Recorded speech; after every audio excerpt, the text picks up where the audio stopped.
تو اگر آپ کی آئیڈیالوجی اور آپ کی سوچ زندہ رہ جائے، آپ کا عقیدہ کمپرومائز نہ ہو، آپ کا منہج کمپرومائز نہ ہو، اور جسم اور یہ دنیا چھن جاتی ہے، اللہ اس فزیولوجیکل سٹیٹ کی نہ اٹینمنٹ ہونے کو بھی ذالک الفوز الکبیر کہتا ہے۔ نقطہ یہ ہے کہ اگر بہت نام بنایا، مقام بنایا، پیسہ بنایا، شہرت آئی، دولت آئی، بچے آئے، سوشل کانٹیکٹس آئے، تعلقات آئے، پاور آئی، مگر رب نہیں تھا، تو یہ خسارہ ہے۔ اور اگر پیسہ ہے، دولت ہے، نام ہے، شہرت ہے، طاقت ہے، اثر رسوخ ہے، بسطۃ فی العلم والجسم کے تحت، یہ بھی زبردست چیز ہے کہ دین بھی ہے اور دنیا کے اوپر بھی اس کو عبور ہے۔ اور تیس تو یہ بھی کامیابی ہے کہ دین بھی راسخ ہے اور دنیا بھی اس کی سٹرونگ ہے۔ اب دنیا نہیں ہے اور ناکامیابی لوگوں کے مطابق کہی جا رہی ہے، لیکن دنیا کے اندر زیادہ نہیں بنا سکا، کوشش کے باوجود نہیں بنا سکا، مگر اس کے دین کے پرنسپلز آج بھی کھڑے ہیں جیسے تھے۔ ذالک الفوز الکبیر۔ اور چوتھی کیٹیگری وہ ہے جو اپنی ہٹ درمی کی وجہ سے، لیزینس کی وجہ سے، پروکیسٹینیشن کی وجہ سے، اور کاہلی کی وجہ سے، اور سستی کی وجہ سے نہ آخرت بنا سکا اور نہ دنیا بنا سکا۔ اسے تو ہم مذموم کہیں گے نا، کیونکہ حدیث کے الفاظ ہیں، بات ذرا لمبی ہو گئی ہے کہ ماشاءاللہ لوگ کہہ رہے ہیں زبردست صاحب نے تین قسم کی زمینیں ہوتی ہیں۔ ایک زمین وہ ہوتی ہے یمسک الماء و ینبت الکلا، جس پر پانی اندر بھی جاتا ہے، اس زمین کے اندر پانی اندر بھی جاتا ہے اور اوپر بھی کچھ کھڑا ہو جاتا ہے، زمین کے اندر کو بھی فائدہ دیتا ہے اور باہر والے بھی اس سے فائدہ اٹھاتے ہیں، جانور، چرند پرند وغیرہ۔ یہ تو اعلیٰ لیول کی کامیابی ہوئی نا، خود بھی فائدہ اٹھایا،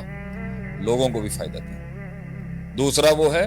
لا یمسک الماء و ینبت الکلا، پانی اندر تو ابزارب کر کے اندر کی دنیا کو نہیں کچھ فائدہ دیتا، لیکن اوپر جمع کر لیتا ہے، اوپر لوگوں کو فائدہ ہو جاتا ہے، اس کے بھی تو کچھ نہ کچھ بینیفٹس۔ مگر تیسرا ہے القیان،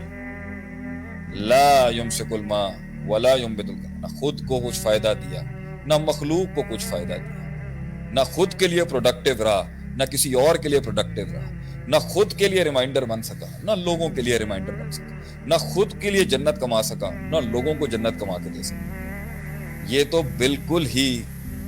ناکارہ ترین چیز ہوگی کہ جو نہ اسپرچویلٹی میں، نہ روحانیت میں کچھ بنا سکا اور نہ جسمانیت کے اندر کچھ بنا سکا، کیونکہ اگر روحانیت کے ہوتے ہوئے بھی پوری دنیا ایگزرٹ کرنے کے بعد اگر اس کے نصیب میں نہیں ہے، تو بلکہ یہ تو اعلیٰ ترین درجہ ہے کہ اللہ تعالیٰ نے اس کی روحانیت کو قائم رکھا، نہیں بن سکا، قدر اللہ ما شاء۔ لیکن اگر دونوں ملے ہیں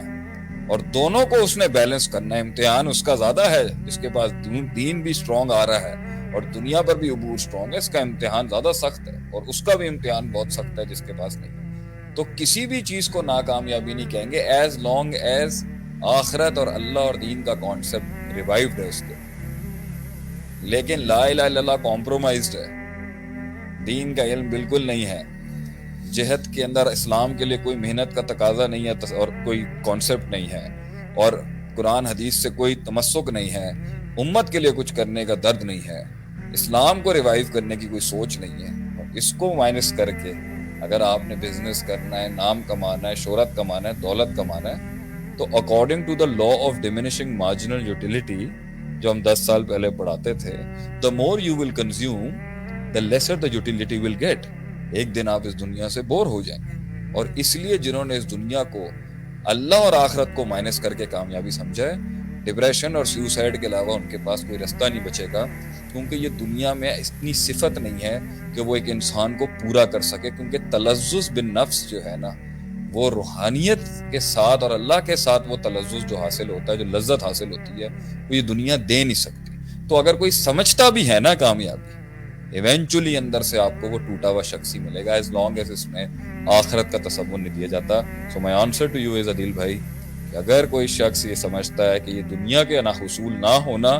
یہ ناکامی ہے تو یہ غلط ہے، لیکن اگر کوئی شخص عمدن جان بوجھ کے اس کا تارے کے دنیا بنتا ہے اور فائدہ ہو سکتا ہے اس کی ذات کو، اس کی فیملی کو اور دین کو بھی، اور پھر ترک کرتا ہے، تو اس پہ تو سوال اٹھے گا نا۔ اور اگر اس کا تقوی اس کو یہ کہتا ہے کہ میں جتنا انگیج ہوں گا میں فتنے میں جاؤں گا اور وہ پیچھے ہٹتا ہے تو ٹھیک ہے. مگر صحابہ جو تھے وہ آپ صلی اللہ علیہ وسلم کے بعد رکے نہیں سر. They went, وہ آسمانوں اور زمینوں تک نکل گئے آگے. کانسٹنٹینوپل سے لے کے پورچوگل اور وہاں سے انڈونیشیا سے لے کے رشیا تک سلطنتیں انہوں نے ایسے نہیں قابض حاصل کی, وہ گئے آگے. لیکن مال جب ان کے پاس آتا تھا تو وہ روتے تھے کیونکہ انہوں نے بڑا سخت ٹائم گزارا تھا جب پانی رستے بناتا نہیں. اس لیے جب ان کے پاس دونوں ہاتھوں سے مال آیا تو وہ روتے تھے کہ کہیں اللہ ناراض تو نہیں, کہ ان کا چیک ان بیلنس اسٹرانگ تھا. تو as long as check and balance is there duniya is not bad. ورنہ ہے یہ مچھر کا پر, وَلَوْ كَانَتِ الدُّنْيَا تَزِنَ عِنْدَ اللَّهِ جَنَاحَ بَعُوضَةٍ, اگر یہ مچھر کے پر جتنی بھی ویٹیج اللہ کے نزدیک اس کی ہوتی نا تو اللہ ادھر اسی دنیا میں اپنے عذاب بھیج دیتا